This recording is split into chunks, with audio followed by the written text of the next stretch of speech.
Buddy, this is Deborah with Little Sedona podcast. Today we have a wonderful guest and very special guest, Christian Torre. Welcome, Christian. Well, thank you, Deborah. Jeez, it's nice to be here. We've been all over California. It's nice to come to my neck of the woods. I kind of know this area, and everybody sort of knows me. So it's fun to be doing a show here. So it is a psychic event, and I've been doing this for like 50 years. So it's like my own hometown here, and great customers so far. Thanks for having the show. Oh, wonderful. Christian Torre been attending Little Sedona Expo for over a year, right? Right? Yeah. And I can tell you, people look for him. Even before the expo opened, Christian is always booked with so many people coming to see him. That's It so is nice. amazing. It's because I'm so old. You know, everybody kind of knows me after 50 years of doing this. Okay, but thank you. Yeah, you're wonderful with gift. You are a clairvoyant and also medium. Right. Tell us a little bit about how you started, how you began doing Okay. it. So, and actually, I'm a different kind of clairvoyant than most clairvoyants would be. So I'm called a master clairvoyant, and that's a different kind of a gift. So I can see past, present, future. I can see inside the body. But also, we use color more than most people. Although most people can see 200 colors, I see 65 million shades of color. And so I use that for information. And God speaks in color, by the way, because it's a universal language. So it allows me to solve any problem. So where a lot of the psychic field might be kind of entertaining, I tend to be solutions oriented, and the bigger the problem, the better job I do, because we're solutions oriented. So a lot of people come, especially at your shows. I'm reading lots of doctors and psychiatrists and nurses come to your shows, believe it or not. And I'm surprised they come to me, but I can actually see inside the body. So master clairvoyance, we actually kind of have an X-ray vision. It isn't just perceptions. And also we see past, present, and future, so it allows us to know the outcome of things. And that's what we used to do in the distant past. We simply used to be called seers, S-E-E-R, seers, in which case we saw the outcome of wars. So we saved lots of lives because we just told this king, you're going to lose. Just give all your men to this other king, and then nobody had to die that day. So we earn a lot of karma by doing that, which is part of why we're popular, because people come to me because we're providing solutions, right? Right. Yeah. And Christopher, let me ask you, now that you mentioned about perceptions, Mm-hmm. some people have perception and some people, they don't believe that it's happening. Sometimes Right. when people are walking, sometimes people see some perception or something around them and they get confused, like, is something that happened just in my mind or it just really happened? Okay. First of all, there's many kinds of perceptions. Some people have a sense, which is a claircognizance. Some people hear, that's a kind of perception. Right. Some people just sort of know things, that's another kind. Some people see things like I do, but there's also a higher knowing where you just sort of know what's going on. So they're all valid, and everybody has a different skill set. And what you do is you perfect your own skill set and become very good at that. So a master clairvoyant, we're technically very old in the field also, so we can do a lot of those things. It can be medium or clairvoyance or clairaudient also. But anyone that has a perception, you are getting something. It's the brain, the head, the thinking that blocks these things. So when we train people in this skill, we actually use tricks, like you just draw pictures or write things on paper, and we can actually give that to someone else. And if we tell you the rules of how perception is working, someone else could deliver your reading because you're picking it up correctly. Most people are. It's when they use their brain that the problem occurs, see? So it's when we're thinking. So it's also why, in my field, we tend to talk quickly and fast because it keeps us from thinking. Right. So the better readings, the better delivery is when it's fast. See my point? Yes. Okay? But also it makes it fun because we got to keep you laughing and having a good time, because then that keeps you guys from thinking, right? Yes, and Yeah. that is so true because clairvoyance, it's information that is coming all the time. And Yeah, it's happening especially so fast. mediumship. If you have a lot of dead airspace, then everybody's right, and we want to keep getting information. Now, the advantage of being a clairvoyant and a medium is when people are coming in, I can look at the colors around them and tell them what you're thinking, for example. Somebody may want to talk to their father on the other side, and they can come in, and I'm saying, well, this is the message they're giving you, but I could also say, but I don't believe them, because I can see the color around them, you know? Right. And that could have been exactly how they acted in real life, and they go, that's correct. And I find, So colors is also given information, but some people sense them. They don't perceive colors, they just get a sense. So you want to use every ability that you have.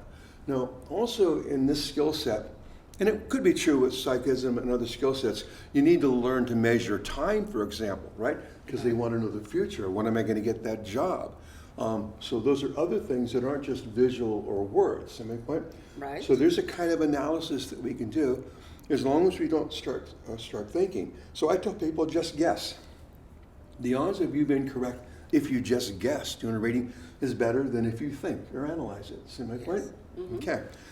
So most people that have a psychic skill, they start when they're younger. I started when I was very young. But to someone that's pretty well gifted in the field, it's not comfortable as a child because you're seeing a lot of things, see? And so when we perceive the unknown, that can also be fearful. So we have to spend a lot of time learning how to filter. So when we do any of these perceptive gifts, we kind of want to go to a certain level that matches ours, because it's not all good over there. We technically are halfway through this evolution, so we're trying to reach the middle point of all the other realms of existence, just so you know. And that's why some people get too dark or too light also, just so you know. I prefer that light. I know, area, but you can also go too high too, just so you know, and then nobody understands you, right? Okay. So let me ask you, how a kid can filter all the gifts? Because you started since you're a child. Mm-hmm. It's not easy. So when you're born gifted, you're getting things that nobody else would know. You know, I was in my 20s before I realized that everybody wasn't psychic. I thought we just don't talk about these things. Right. It's like a secret. But no. But there's an advantage, like in my case, because you see the future, see? So, for example, I was run over. I used to look like a runway model before I was run over, you know? Yeah, okay. And I was in the computer field, very technical. But actually, I was using my psychic skill even in the computer field. So that when I got run over and I couldn't do the computer work, I said, it's not a problem. I'll just be psychic, because that's kind of how I'm doing it anyway. See my point? Right. Yeah. So you can use your skill set in many ways. Even though it was in science, it still was problem solving for me, and that's what I tend to do now, is problem solving for people, right? So that's part of where the path comes in. So everyone's kind of on a path, and you can use it many different ways. So people that are psychics, and you seem to know a lot about this field, by the way, yes. It implies that you also want to give advice to people and be a counselor, but it's the same skill set, see? Yes. So a lot of people that are psychic, clairvoyants like me, are actually bartenders and hairdressers. They're just shy, and they're talking about other people's problems, but it's the same skill set, for example. See that? Oh, I totally agree. And I see so many psychics, clairvoyant, also being a doctors. Doctors? Right. Okay, I thought you said adopted for a moment, but No. I wish. But no. Growing up, the parenting wasn't great either. Right. Because when people are born with psychic or skills, their life has to be challenged in some way, right? You have to have a broader exposure to life, because we're going to end up being problem solving for people. So we kind of have to know all the issues that they're going through. See? So most psychics have other issues in life, so they tend to be kind of psychologists at the same time, or counselors automatically. And that's what we do when we're a psychic, or even mediums. We're trying to give advice too. And when you mention about your gift as a clairvoyant, you know, some people have this, clairvoyant doesn't come with clarity sometimes.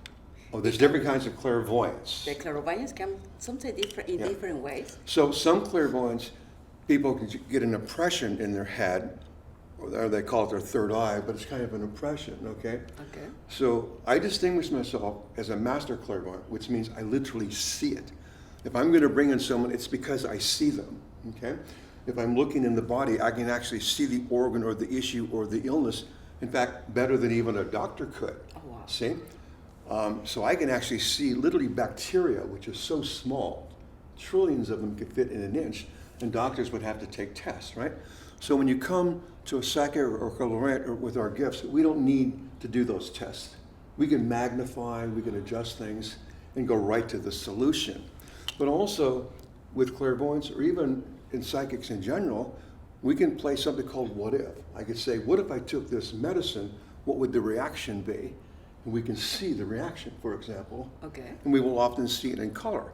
Like the color green and white, which means wellness, we know that's good. See my point? Yes. So if we see that color, we say, well, that's a solution. But I can use that with anything.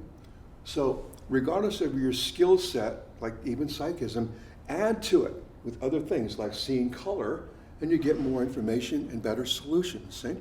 And even when we're talking to people or with you, you will tend to radiate colors around you, as will anyone we're working with, which shows your reaction to what I'm saying or what the issue is.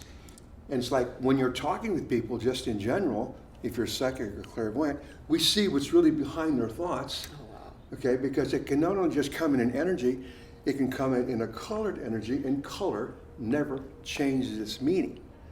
It's the fundamental aspect or skill set of a master clairvoyant. Okay? Yeah, what a beautiful gift. Well, it's rare, but it was a tough life back in history, right? Because we didn't usually survive, because the gift is something the Pope didn't have, the King didn't have, so we're technically a threat in the past. And so if we weren't accurate, we didn't live, is the point. So we have to be very good at what we do, even Yes. now, okay? Right, it's also part of the history. Yeah. Mm-hmm.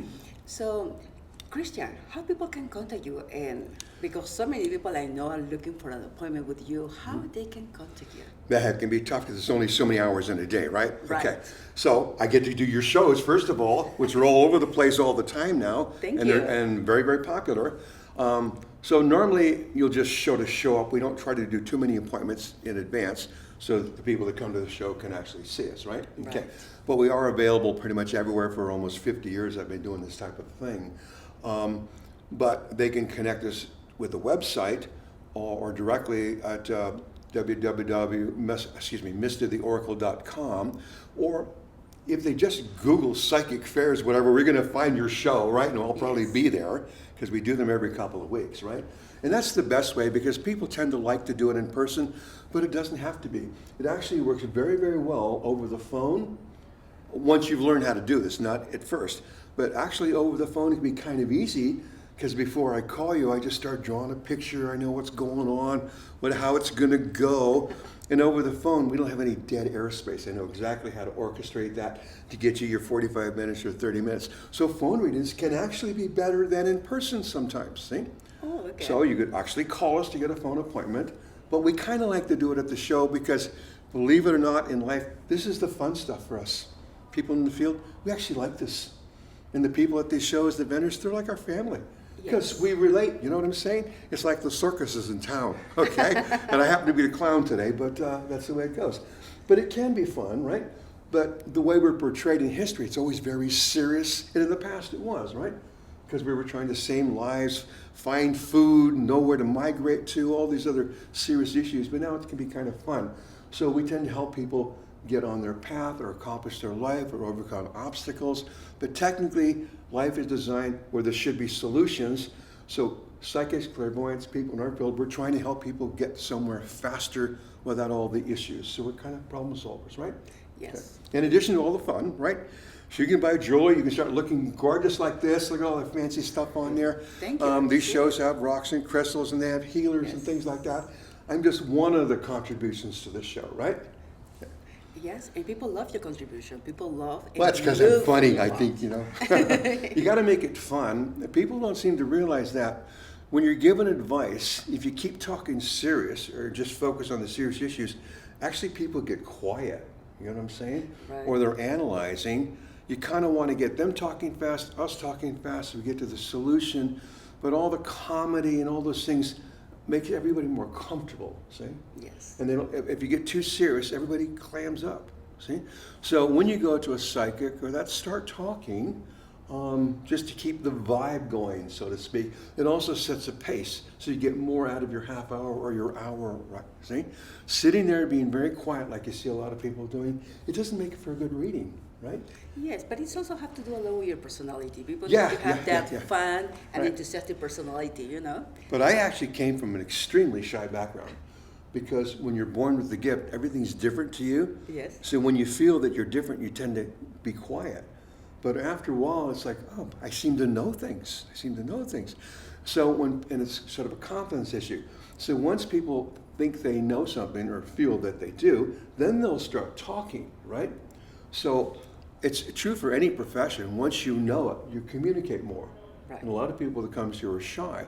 I have to tell a lot of people, your path says you're going to be on stage, but yet they can't even talk right now. But that's often the way God works, okay? Your gift looks the opposite growing up. The shy people are the ones that end up on stage. Isn't that funny? Yeah, but it's, it works in a beautiful way. Sometimes, but you gotta take the risk. Yes, oh, there you go, Right. risk, right. That's what God created, that's what life means. You got to be in movement, motion, but if you're moving, you're going to hit something, then it's a problem, and the trick is you solve it. If it's a hurdle, then you just jump over it, and then you do it again and again and again, so that risks and problems become a normal part of life, because you know there's success at the other end, right? Right. So you got to have movement, that's life, that's success, and that's what we do in our field. All psychics or mediums are doing that. We're trying to get people to take the next step, right? Yes. So you just got to keep them in motion. So we don't solve necessarily every problem in life, but we solve the ones in front of you right now, so that tomorrow you're doing something new. Then you come back, right? Yes, That's why you have a show every other week, right? You got to keep me come back. Oh yes, please subscribe to the Little Sedona Expo through JennyO'BrienProductions.com. You're gonna find Mr. Christian Master Clairvoyant. Thank you. Thank you, And everybody. I'll be right next to her, by the way. Yes, thank you, Christian. Thank you so very much. Thank you.